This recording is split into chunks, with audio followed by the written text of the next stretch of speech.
With all due respect, that's a bunch of malarkey. This is a bunch of stuff, deal. What does that mean, a bunch of stuff? Well, it means it's simply inaccurate. It's Irish. It's Irish. It is. We Irish call it malarkey. Thanks for the translation. No, we Irish call it malarkey. You know what this is? Yeah, and I reserve this word for those rare instances when it's truly deserved. This is malarkey.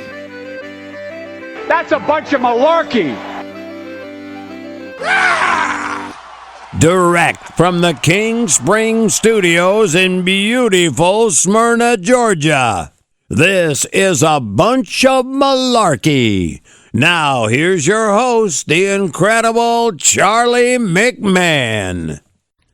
Thank you, Scott Shannon, and thank all of you for joining us for another episode of A Bunch of Malarkey. Thank you so much. From last week, we had over 7,000 listens. So I just want to thank you all. 7,000, a milestone I never thought I'd reach for 1 week. I never thought I'd reach it in total ever for any amount of episodes I've ever done. So 7,000 in a week. Next week will be our 40th episode, and we're closing in. I'd say by Wednesday or Thursday, we are going to be in the big leagues, folks. We are going to have over 100,000 listens to the show. So can't do it without you. So I thank you all for your support every week, your interactions on social media, emails, everything you do to make this show keep going and a success. I guess you can call it a success, right, after almost 100,000 listens. So we are coming off another week. I mean, folks, the weeks of we're in mid-May now. Now, it seems like as soon as I tape one of these podcast episodes, I'm already thinking about the next week, and I look back on these episodes, and I'm like, that was 6 weeks ago already? That was 8 weeks? It's just flying by. So we got to take time and smell the roses, as they say, and it's just been a very fast year so far. We're mid-May. We're a few weeks away from the year being half over already, so if you can believe that, it's crazy. So I spent a lot of my week doing yard work. Now, it's that time of the year pretty much all over the country now. Even in the colder climates, things are starting to warm up and stuff up north. So you're outside getting those leaves maybe you didn't get in the fall. Maybe not cutting the lawn yet up north, but here in the south, we're in full swing with everything. And I think the front lawn is the biggest scam ever perpetrated on the American people. It's a plant, basically, that's not native to the area, that we sit here and plant and try to waste water and gas on mowers and time and labor on this lawn, on this plant that doesn't even belong in the front. If it was up to me, I'd get a dump truck with a truckload of rocks and just dump it like they do out west in New Mexico and Arizona. I wouldn't want to deal with the lawn anymore. Yeah, it looks nice once it's cut. But then 2-3 days later, it starts looking raggedy again. You got to go out. It's just a pain in the neck. And I know a lot of my friends say, why don't you just hire somebody, like a landscaping service? Now, we did that. I had a landscaper. We had it for a few years, but they don't do the detail work like I do. When it's your own house, with anything, even a maid inside, when it's your own house, you take more pride in the way things look. So I'm out there every week, hours, killing myself out there, and I'm still not getting all the weed. It's endless. You could spend 8 hours a day out there. It would never look perfect. But I did have landscaping services, and, when I was working from home, when I ran my DJ business and I was home during the week and in my office facing the front windows, the landscapers would come. They didn't think anybody was home, and they would run through the yard in less than 3 minutes. There were 3 guys, 3 minutes, they were gone. And they just weren't doing the detail work. So as much as I hate it, I have to do it myself because they're just not going to do the right job, in my opinion. So a lot of people, they like their landscapers. But if you really go out there and look at the detail, folks, they're really not getting it. So there's a lady in the news I would like to have come over here. I thought of nominating her as one of our mutant nominees for the week, but I couldn't do it. She was arrested in Ohio after she allegedly broke into a home, folks. She petted the family's dog and washed the dishes. The Vinton County Sheriff's Office said it received a call last Monday morning about a burglary at a residence in the village of Hamden, about 80 miles south of Columbus, Ohio. Deputies arrived at the home and spoke with an individual who said a woman had entered their residence through the back door, sat on the couch, and began to pet the dog, the family dog, washed the dishes, and then she left. The individual told deputies they don't know the woman, and she was never invited into their home. The homeowner noted that the woman was acting very strange, according to the sheriff's office. Now, I don't know if they saw this woman on camera. Obviously, they didn't interact with the woman, so they must have saw her on some sort of camera. While deputies were interviewing the individual, the sheriff's office received a call that a woman matching the description of the suspect was knocking on doors of other residences in the area. A deputy located the woman and approached her. The woman, now identified as Cheyenne Ewing, appeared to be under the influence of narcotics and gave the deputy a false name. She told the deputy she'd been up for 2 days straight, according to the sheriff's office. Ewing was arrested for burglary and taken into the Southeastern Ohio Regional Jail in Nelsonville, where she's being held on $10,000 bond, according to jail records. Now, this woman wants to come here and play with our dogs and do the dishes and help out. Just email me at a bunchofmalarkeypodshow@gmail.com. I will leave a key out for you. You won't have to break in. You want to come pet the dogs, keep them occupied for a few hours, do the dishes, any other chores you want to do, I'm leaving the key out for you. So, I don't know. I couldn't find it in my heart to nominate her as a mutant of the week. I mean, what did she do wrong? Yeah, she broke into the house, but, she's petting the dog. She's helping out. So, again, if you're listening, what's her name again? Cheyenne Ewing? Email me at a bunchofmalarkeypodshow@gmail.com. I know it's a far trip to Georgia. Once you get out of jail, I'll leave you the key. You could come in, hang out with the dogs, spend a few hours with them, do the dishes, whatever you want to do. Unload the dishwasher, vacuum, whatever you want to do, you're welcome to do it here, and I won't have you arrested. So I guess that does segue into our favorite segment. Mutant of the Week. Now, we had a pretty decisive victory last week.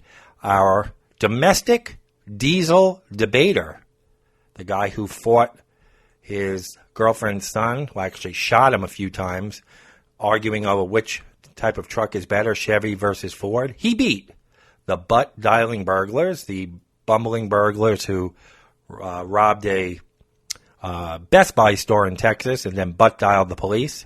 It was a 64 to 36% victory, so our domestic diesel debater is our champion, and he will wear the crown until a new one is announced next week based on your votes. In case you're new to the show, and I know over 7,000 of you tuned in last week, so there are some new listeners. Where do you vote for the Mutant of the Week, our favorite segment? Well, you go to our Facebook page, A Bunch of Malarkey.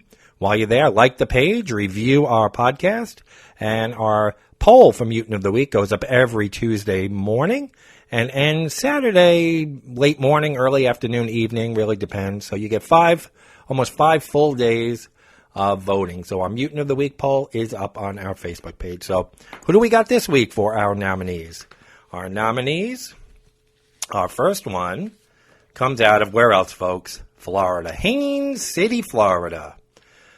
When a Haines City police officer responded to a call at Rodriguez Fashion Convenience Store last Sunday evening, he expected the trouble to be inside the store. But then he heard a loud noise come from outside, a crashing sound. When the officer got back to the parking lot, he saw a 68-year-old man sitting on his ride-on mower with bloodshot eyes. An arrest report identifies the man as Gary Anderson. Police said he struck the park patrol unit with the ride-on mower, causing only minor damage to the bumper. The officer said Anderson confessed to hitting the car, then reportedly said, "Fuck it, I'm drunk, take me to jail." The officer obliged, but only after Anderson failed to complete a field sobriety test. Police let Anderson attempt a breath test at the police department. He failed again. Authorities said he tried to deceive the test and didn't provide an accurate sample. The suspect claimed officers poisoned him, so police took him to a hospital. En route to the hospital, police say he berated officers with profanity and racial slurs. When he finally managed to complete the breath test, his blood alcohol came in at 0.241, which is 3 times the legal limit. If that wasn't enough, cocaine also showed up in his system. Police charged Anderson with driving under the influence and refusal to submit to a DUI test, and his license has been suspended since 1978. So he's riding around on a mower, crashes into a cop car 3 times the legal limit with a suspended license in 78.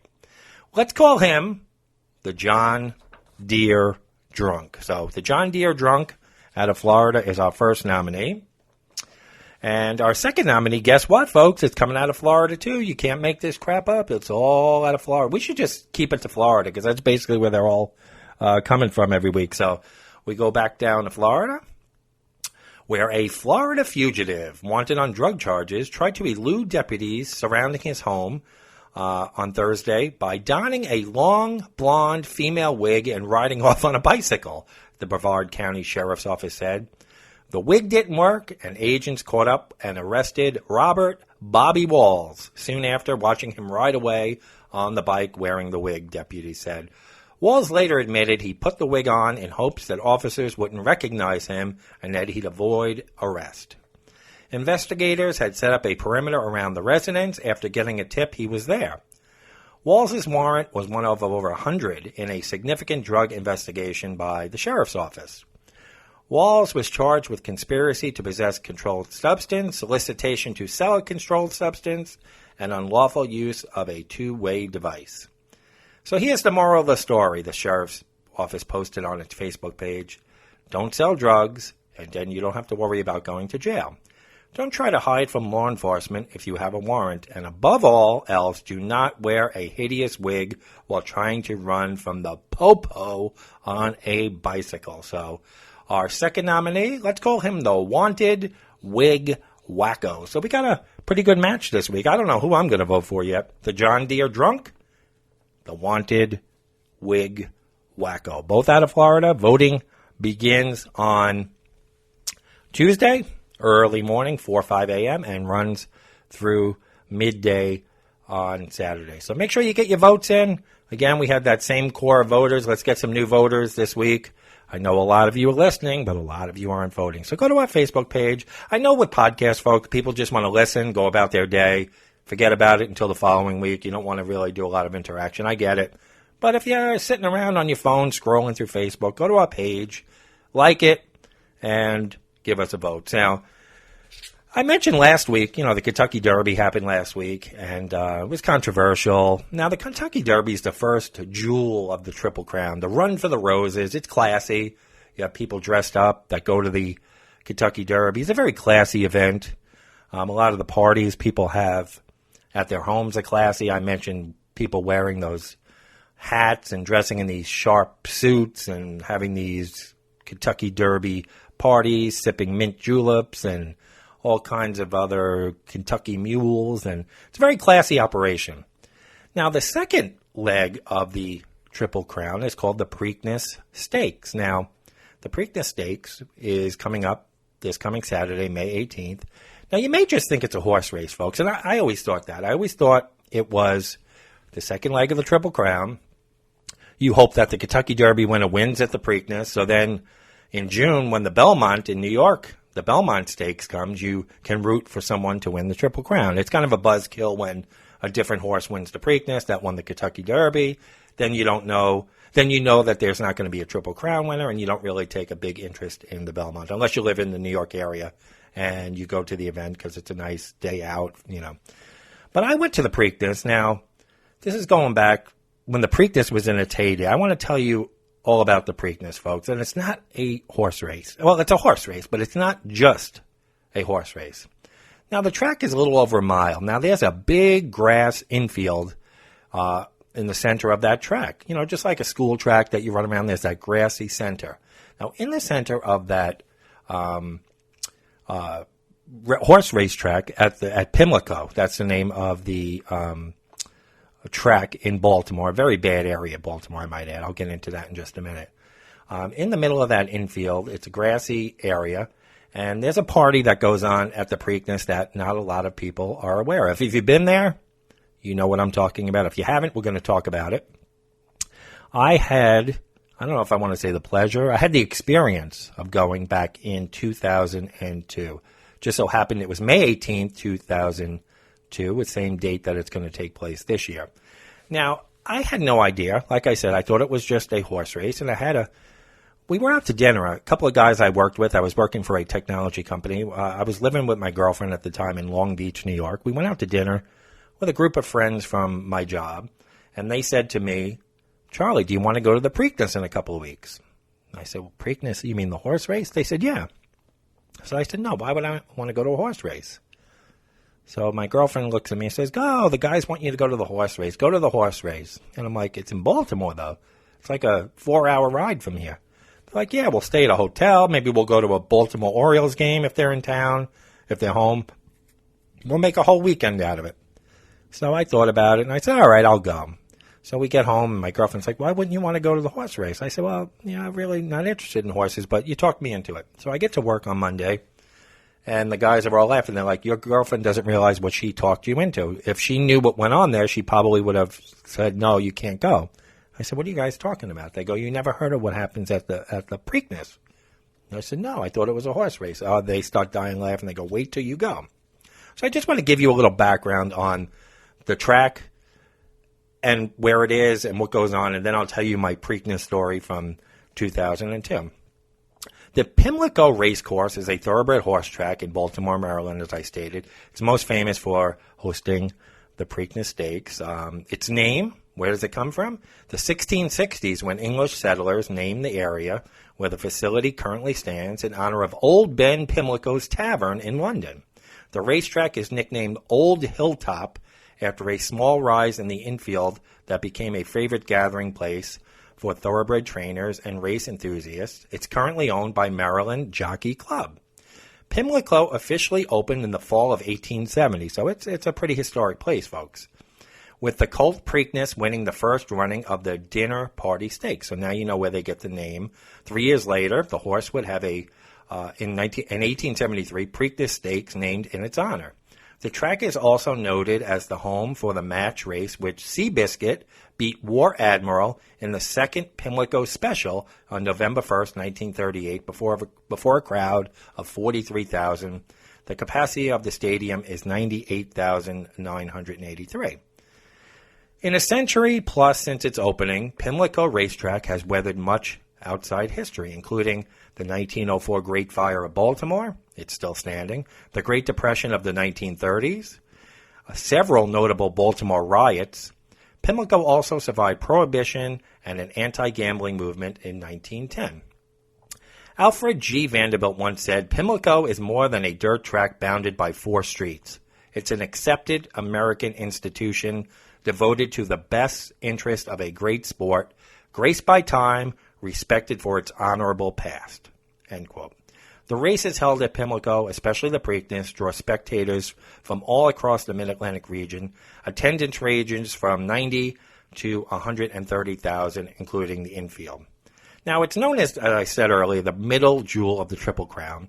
And it kind of plays the part, folks, as the middle child looking for attention. Way to get attention from the classiness of it's bookended by the Kentucky Derby, the classiness of the Kentucky Derby, the beloved Kentucky Derby, and the Belmont, which is, the Kentucky Derby is the crown jewel. It is. It's the crown jewel of the Triple Crown. It takes place at a legendary Churchill Downs. It's the run for the roses, like I said, the most exciting 2 minutes in sports, it's been called. The Belmont Stakes, on the other end, is the final and longest leg of the Triple Crown. It's the test of a champion because it's a lot longer race, and it takes place in New York. Well, the Preakness, folks, what can I say? It takes place in Baltimore at a racetrack in a part of town that has seen better days, folks. And when I tell you it is a bad area, I'm not lying. But what the Preakness lacks in pageantry and locale, folks, it makes up for its infamous infield, which I'm going to talk about. This haven of craziness and depravity resting inside the 1 mile oval at Pimlico is far more entertaining than any extravagant hat or hipster suit or fancy drink. It's a state-sanctioned frat party on steroids, folks. That is as quintessential Baltimore as crab cakes, the Orioles, and the Ravens. It is, as Pimlico bills it, the people's race and the people's party. Now, I went in 2002. Let me tell you how this went. So, we left on a Friday night, May 17th. It was a rainy night up and down the eastern seaboard, raining in New York, raining through Delaware, New Jersey, all the way down to Baltimore. We get to the hotel, which overlooked Camden Yards. The Orioles, I don't believe, were home that night, or if they were, would have been rained out. So we decided to go into Fells Point, the Inner Harbor, and then to Fells Point, which is known for its nightlife in Baltimore. Crazy bars. I think there's 120 pubs and bars in that area, if I'm not mistaken. I remember a place called the Green Turtle. I remember realizing I wasn't in the North anymore because the DJ played Thank God I'm a Country Boy by John Denver, and the place went fucking apeshit. People were dancing on tables. It was totally nuts. I had never seen people go crazy over a John Denver song before. So I realized, Charlie, you're not in New York anymore.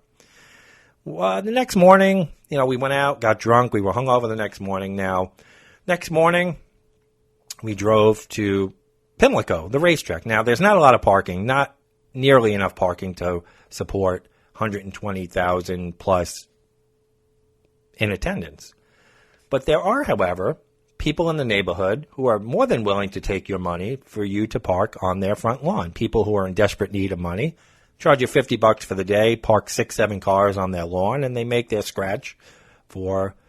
So that's what you do. You pay a guy you hope it's his home. He's not just standing there, and you hope your car is there when you get back. You pay these people to park on their front lawn, and you go. Now, back then, I know the rules have changed, but it's still crazy there. But I know when I went to the Preakness, you were able to bring as much beer that could fit in a cooler. So, 5-6 guys we were with, everyone had a full cooler of beer, tailgate chair. Anything you can carry in your hands, you're allowed to bring in. Obviously, not weapons or anything like that. So you bring in. We're online now. We're talking about 8 o'clock in the morning, folks. You have to get there early. You're talking about a 10 to 12-hour day. The race doesn't happen until almost 7 o'clock. You know that with the Kentucky Derby. You watch it. It's all that pomp and circumstance leading up to the race. It doesn't happen until between 6:30 and 7 o'clock. But you're there 8 o'clock in the morning, online, ready for them to open the gate. So as we're online, there's all RVs lined up, people that drove their RVs to get into the state, from wherever they came from in the country. There's a lot of young people. I was 30 at the time, so I was a little older than the average person there. There were people older than me, but the average person there, I would say, was in their early to mid-20s. It was a frat party on steroids, so we're online, waiting to get in. All of a sudden, a guy stands up on top of the RV. He has like 10 layers of padding on, like clothing, winter coats. Now, this is May in Baltimore. It's not cold out. But it was damp and it was cloudy and had rained the night before. But he came out on top of his RV, giving everyone the finger, daring people to throw full cans of beer, sealed cans of beer, at him to try and knock him off the top of the RV. He even had a hat with a propeller on the top of it. So within minutes after him giving everybody the finger and telling them to go fuck themselves, try to knock me off this RV, people started opening up their coolers, and an onslaught of hundreds of cans of beer were hitting this guy, most of which were bouncing off all the padding he had on him. A few hit him in the head, and then he was finally knocked off the RV. But his whole purpose, I think, was to get as many free beers as possible, because now any of the cans that didn't explode that were sealed, this guy had enough beer for his day. So on that line, people were doing shots. Fights broke out. And now this is 8 o'clock in the morning. The gates haven't even opened yet. We're having fights. People are drinking shots.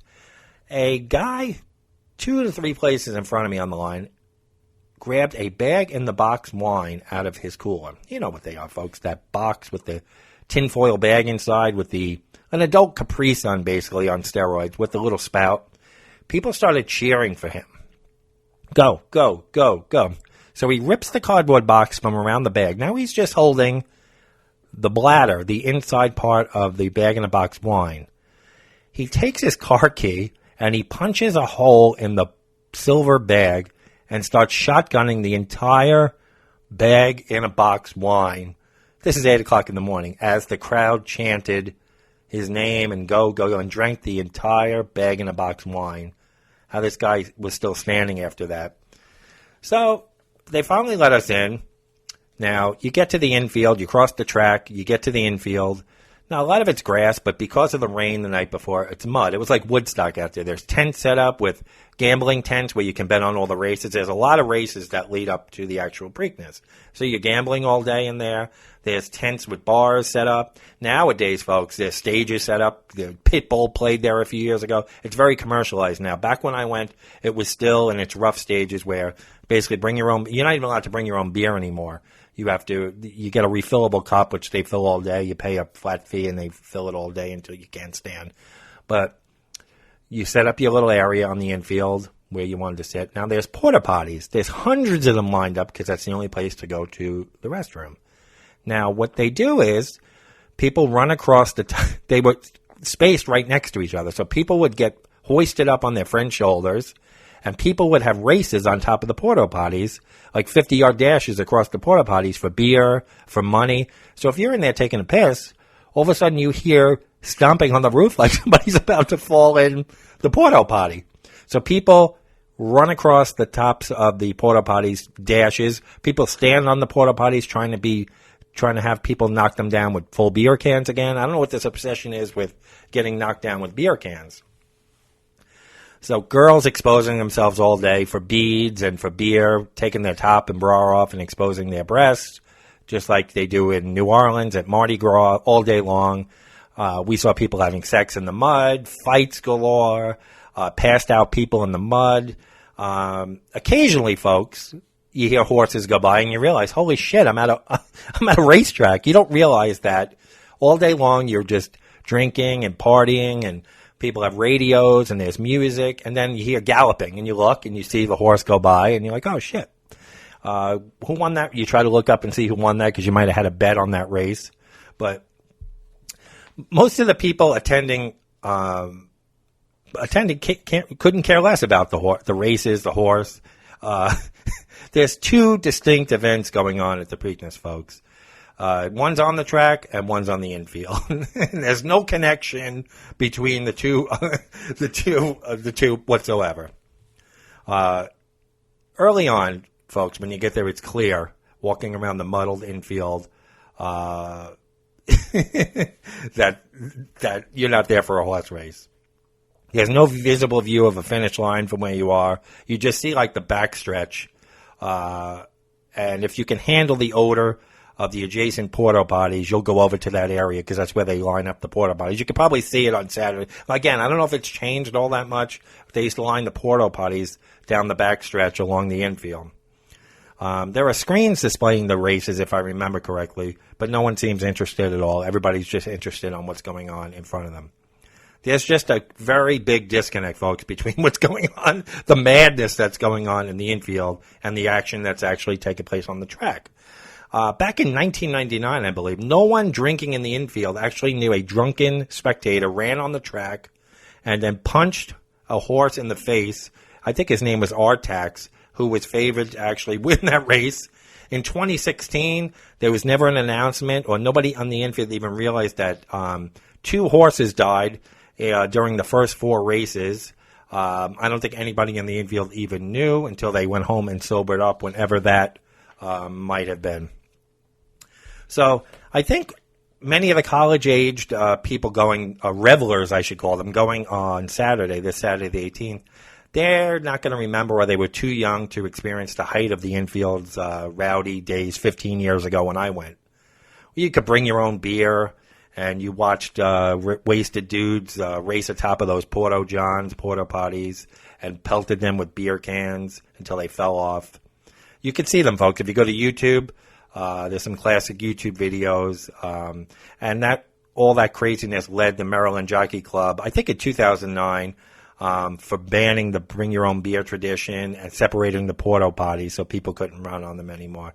You couldn't do that 50-yard dash anymore. That didn't go well when they changed those rules. Attendance dropped from 120,000 to 77,000 from 2008 into 2009. But it's made a recovery, folks. There were a few missteps along the way, such as the introduction of an infield mascot named Kegasis, a beer-bellied warrior who trumpeted a 10-hour party to celebrate a 2-minute race. But for the most part, They have hit the mark. Fans can't bring their own beer anymore like I did, but they can buy a plastic mug and get unlimited refills throughout the day as they watch live music. It's a commercialized affair now, with Budweiser, Jägermeister, Jack Daniels, New Amsterdam Vodka, and Red Bull sponsoring drinking booths and bars throughout the infield. It has led to record crowds in recent years, 135,000 in 2016, which was a new Preakness record despite the rain that year. What I remember, folks, is the entrance and the exit to the infield. It's underground. It's a concrete tunnel. They don't let you walk across the track. You go in through the gate, and then there's a concrete tunnel. On the way back, it's like a walk of shame out of the infield, through the tunnel. Do you remember the movie Shawshank Redemption when Andy Dufresne escaped prison during a torrential downpour? He tunneled out into that sewer pipe. As I left that day, I could almost hear Morgan Freeman talking about Andy crawling to freedom through 500 yards of shit-smelling foulness, because that's basically what it is. That tunnel, people were stopping to pee and crap right in the tunnel. People passed out. It's an experience, folks. So when you're watching, if you do watch the Preakness on Saturday and you see the people in the regular stands, how classy it looks, just remember what I told you about what's going on in that infield section. So that's my experience. I'll post some pictures of what goes on in the infield. I think I might still have my ticket I'll post too on the Facebook page. It was an experience, and looking back, I didn't want to go. I was like, what am I going to it's something that everyone should experience at least once, and it's a memory I'll always have, and something I'm glad I did. But you would never know. If you're not a horse racing fan, which I'm not, I'll watch the Kentucky Derby. If I'll watch the Preakness, and if the same horse wins both, then I'll be interested in the Belmont. Usually I'm not interested in the Belmont if there's not a Triple Crown winner. Even coming from New York, I never really watched the Belmont unless there was a chance for a Triple Crown. Now, I'm not a horse race enthusiast, but I think it's fun to know about these things that go on behind the scenes that you would never think were. And it was an experience I'll never forget. So if you have a chance to go, you're a youngster, I would say under 35. You don't want to be going at 50 years old. Well, I guess if you're still in that party stage and you don't care, get a babysitter for the kids, grab your wife, your friends, go to the Preakness. Like I said, it's more commercialized now. It's not what it used to be, but you won't have the crazy stories that I had, but it'll still be a fun thing. So I love watching sports, folks. I'm not a horse racing fan, but I'm a huge baseball fan, have been since I was a little kid. Been a hockey fan since I was a kid. Haven't seen my team win a Stanley Cup. They won 4 in a row when I was 8, 9, 10 years old, 11 years old. Haven't won one since. But my Yankees keep me interested. They compete every year. They've won 7 world championships since I've been alive and understood baseball. Can't complain. My football Giants have won 4. Is it 4? 3 or 4? 4 Super Bowls in my lifetime. Lost 2. Can't complain about my teams, really. I've seen more championships, and especially here in Atlanta with the pro sports. How many championships have you seen? The soccer last year and the Braves in 95. So I can't complain. But I am a big sports fan, and I watch baseball, have the package so I can watch games all over the country, my New York teams. And last week I noticed it was Bat Day at Yankee Stadium, which is a tradition where, I don't know if it's 40,000, the first 25, 30, 40, I don't know how many people get a baseball bat when they come in. Now, since 9/11, folks, it's like impossible to get in these stadiums without a cavity search. They put you through metal detectors, they pat you down, make sure you don't have any weapons. You go through all that trouble waiting in line. Your pocketbook, your purse is checked. You can't bring in coolers anymore. We used to pack our lunch and bring it to the stadium in the 90s at Yankee Stadium. Got to bring our own food and drink in. They don't allow that anymore. Clear purses. They go through all that trouble, and then they hand out 50,000 baseball bats, weapons. There you go, folks. You just spent 2 hours online to get in. We make sure you don't have any weapons. So here's a baseball bat. Now go beat the piss out of each other with it. It's like Delta sponsoring box cutter night. You go through all that airport security, then they hand everybody a knife, a switchblade, a box cutter, whatever you want. It's ridiculous, folks. So I'm watching the Yankees I'm watching the Yankees all the time. But I couldn't believe that last Sunday, I think it was. Everybody posing for a picture around the stadium. They made everybody raise the bat in the air, and they do that every year, take the picture. And I'm thinking to myself, These people just spent their whole afternoon trying to get in through security, and now they handed a weapon. So, but I think the biggest thing for me right now, I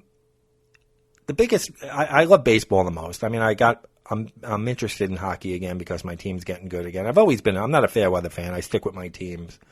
But loving baseball nowadays comes with a price. And that price, it's all of sports, but especially I'm going to focus on baseball.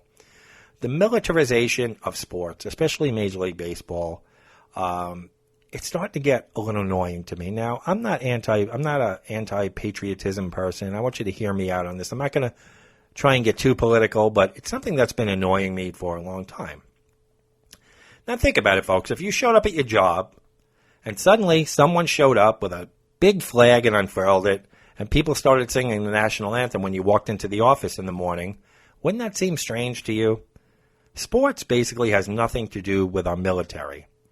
And it's just a little strange when we use sports now as a forum for promoting the armed forces. It's very commercialized. There's a lot of money in it behind the scenes that we'll get to. The over-militarization in sports leads to the militarization of our society that's pretty much already underway, folks, if you haven't noticed. Most kids in public schools, they already have to recite the Pledge of Allegiance every morning. It's a more symbolic gesture than practical, really, folks. Have you ever met a person who was anti-American in school, who was converted to be a patriot because they pledged allegiance to a flag every morning? Either you love America or you don't. Indoctrinating or forcing someone to say something every day or sing a song, it's not going to make people love or hate the country anymore. It's an exercise in nonsense as far as I'm concerned. No one's going to stop being unpatriotic because we forced them to say some words in a situation where the threat of detention or social isolation is great. It's just not going to happen, folks. And that leads me to my discussion today, the over-the-top patriotism in pro sports stadiums. There's always some veteran they're honoring, which is not inherently bad at all, folks. I think we should honor veterans. But I'm talking about honoring the military. There's a big difference between the military and an individual veteran.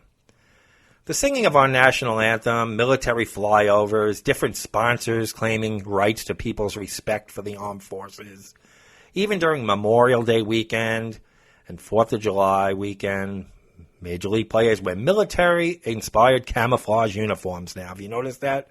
As if somehow that captures the essence of military service. Folks, if we're going to use pro sports, especially baseball, as a means for promoting and advertising the military, there should be a higher focus on the people who have lost their lives and their loved ones than letting 18 guys run around in jerseys that slightly depict them as soldiers. I've always had an issue with professional athletes and people in general wearing the American flag on everything as decor. Shirts, pants, bathing suits, socks, shoes, hats, face paint, sunglasses, cutlery, plates, bowls, cups. You get the idea, folks. Phone cases, and pretty much anything else you can think of with an American flag on it. And people claim that's being patriotic. Not only does that not promote patriotism in any way, it's actually in direct opposition to what our founding fathers wanted. The U.S. Code is written by the U.S. House of Representatives. In the U.S. Code, there's a section often known as the Flag Code. People should read that. We as Americans actually disrespect the flag in everyday ways while most people think we're respecting it. So these guys draped in flags, wearing flag shorts and shirts and hats, they're actually breaking the Flag Code. The flag should never be used as wearing apparel, bedding, or drapery, amongst other things. And they're the first guys to yell, "Stand up! Take your hat off!" at these games while we're being forced to do this stuff. Folks, what's most important to remember here is that our society is slowly becoming more militarized. Whether it's militarization of our police, the militarization on the border, our schools, our stores, and now even our sports. Everything is now connected with military. Without some disconnect between our private civilian lives and military service, we cannot live a life without always feeling indebted to an entity that honestly has done some terrible things. Now, I'm not talking about individual soldiers. We're talking about the military complex in general. Our service members work very hard to keep us safe, and we should be grateful for that. And the majority of our service members are patriotic Americans. The military policies, now, when I say military, I'm meaning the government entity, not the actual people doing the dangerous work. The military complex hurts and kills innocent civilians on a regular basis. They attempt to keep other patriotic Americans from joining their ranks. With they wanted to keep gays out for a long time. Now transgender, certain immigrants. These people want to volunteer and fight for the country, and they basically say, you can't come in here. So then they attempt to keep people out. They're discriminatory, and a lot of times they're corrupt and greed. The budget that they have, the waste and corruption that goes on in the upper ranks of the Pentagon and the military. So when we generally blanket salute our military, we're not saluting the individual service members who risk their lives to protect our sovereignty. We're saluting an often corrupt and discriminatory entity. So how can we support our service members? How we can support our service members isn't by having a pregame extravaganza or a seventh inning honor fest, but by weeding out corruption and inefficiency over at the VA, donating to charities that help veterans get employment and housing, voting for politicians who will only use our military as a last resort and who fully fund veterans' causes, or just writing notes or sending stuff, as many schools now do, to our service members overseas. That's how we honor them and take care of them, folks. There's so many things we can be doing to honor, respect, and help our service members, but I don't see how flyovers and the American flag wallpapering our stadiums is helping. It's not helping them. I've loved the game of baseball, folks, since I can remember. Probably 1980 was the first full year of baseball that I can remember. But at 47 years old, I have to say that Major League Baseball makes it more and more difficult to remain a fan. They become a league that panders. Do I have to be reminded of the worst day in New York City history, or U.S. history for that matter, every seventh inning of every baseball game I watch or I attend? What used to be a corny and quaint sing-along to take me out to the ball game is now an enforced, falsely patriotic tribute to our soldiers. Thanks to the events of September 11, 2001, we have to remove our shoes, our belts, and allow our genitalia to be viewed by airport security and everybody else.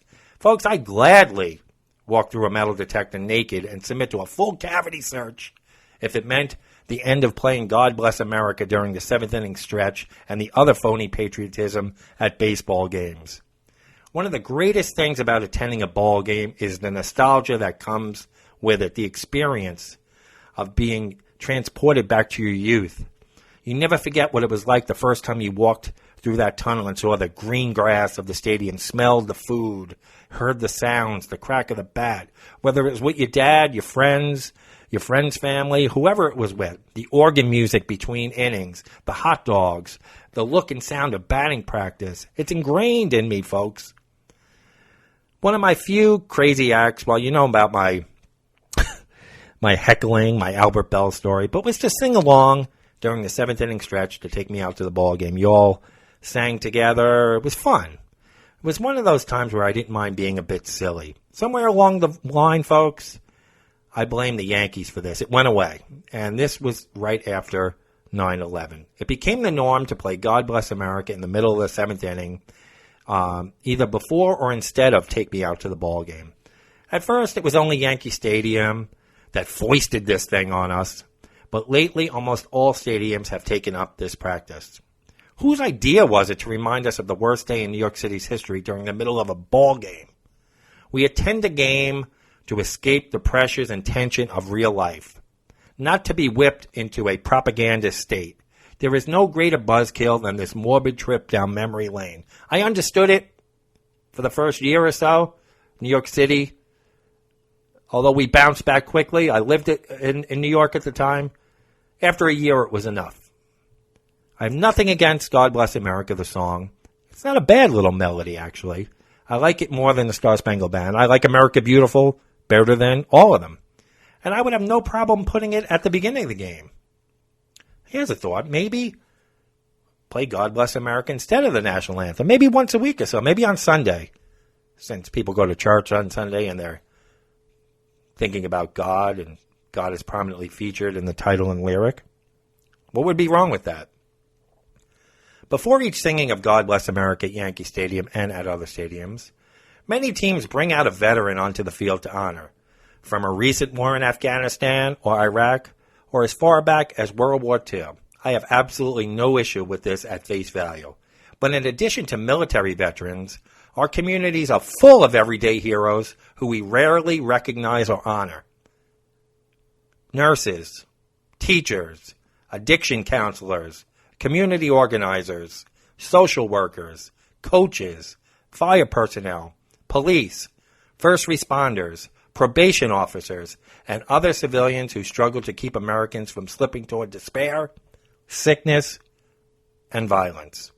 They guide people away from hopelessness and towards productive lives on a daily basis. You know what, folks? Without these people, society collapses. Yet we rarely give them a chance. We rarely acknowledge them or give them a chance to come out on the field to a multitude of cheering people.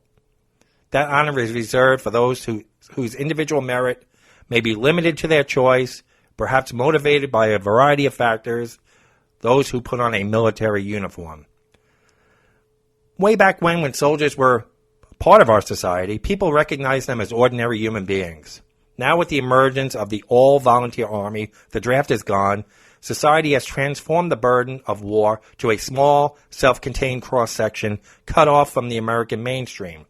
This distance allows civilians to develop extravagant fantasies about soldiers that feed the militarist impulse. If we believe our soldiers are superheroes, it makes sense to send them to faraway battlefields to solve our perceived problems in the world. That is why, in the era of seemingly endless war, folks, and that's what we're in, politicians, the defense industry, and even big-time sports compete with each other to promote hero worship of soldiers and of veterans. You're exploiting them. This serves the cynical interests of those who, for political or business reasons, want to encourage American involvement in foreign wars. Even worse, folks, it distracts attention away from the scandalous way we treat our veterans. Cheering for them in public and saluting them in cliche-driven speeches is a way to disguise the fact that our society callously discards many of them. Shocking rates of unemployment, mental illness, homelessness, addiction, and suicide amongst our veterans constitute a national disgrace. It's far easier, however, to wheel them out and spend a few seconds applauding a smiling soldier at a ball game than to contemplate a troubled veteran left behind by an uncaring country. The soldier acknowledging cheers at a ball game is a fantasy figure we can easily admire. Veterans in need are more disturbing for the public to see. So we keep them invisible. If we truly considered our uniformed fighters heroic, we would show them real gratitude rather than the phony kind that gives us a shiver of momentary pride that does them little good. It's propagandist to say the least, folks. Now, again, you heard me. I don't take anything away from the veterans. They should be honored. They should be but most of all, they should be taken care of when they come home. Give them the benefits that they earned and they deserved. Give them the discounts that they earned and deserved. Give them the health care that they earned and deserved. Give them whatever they need when they come back to live productive lives. But don't use them as pawns. Major League Baseball, the NFL especially, should be ashamed of itself for profiting off of these veterans. It's troubled me for, this is going to be what, the 18th anniversary of 9/11? Now, I'm not saying, now we treat veterans, I think, for the most part, a lot better than we did when they came back from Vietnam, and deservedly so. It was a disgrace how Vietnam vets were treated when they came back. But this is disingenuous, in my opinion. Take care of them the way we're supposed to be taking care of them. This isn't the way, folks. And every time I see this at a football game, at a baseball game, it really, really bothers me. And like I said before, just because we might want to honor a teacher or a drug counselor or a policeman, policewoman, firewoman, fireman, another occupation. It's not a knock to the military. Every time you suggest on social media honoring another field, people call you anti-American, say you're anti-military. Not anti-military, not anti-veteran, but I think there are other people who make a difference on a daily basis in our society that we forget about. I read a story the other day that there's a school teacher in California who's out with breast cancer treatment and having to pay for the substitute teacher taking her place. Now, the woman's not going through enough dealing with cancer. She's got to pay for her substitute teacher. Teachers making $30,000 a year, buying all the school supplies for their students, dealing with these children every single day, shaping them into the adults they're going to become. They're not acknowledged. What is our obsession with military, war? Why can't we focus on other things as well? Why can't we honor people in other fields? And that's my point. Yes, veterans should be honored. They should be thanked. They should be taken care of when they come home. My dad was a veteran. He didn't see combat. He was in Germany after World War II, in the 50s. So I have nothing against veterans, nothing against the military, but I think we need to honor and bring out some other people every once in a while at these ball games and stop profiting off of these veterans. NFL, Major League Baseball, camouflage uniforms. And then you go to these games and people are yelling, if a disabled person can't stand up, stand up. Now, first of all, during the national anthem, yes, you take your hat off, you put your hand on your heart. During God Bless America, that's not the national anthem. You don't have to take your hat off. And there's these flag-draped idiots yelling, stand up, take your hat off.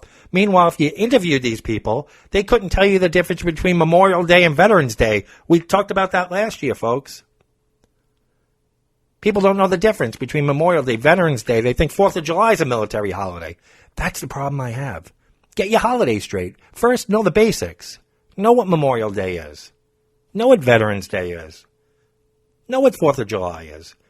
No matter what holiday comes, all you see on Facebook is thanks to even on Martin Luther King Day, I see it.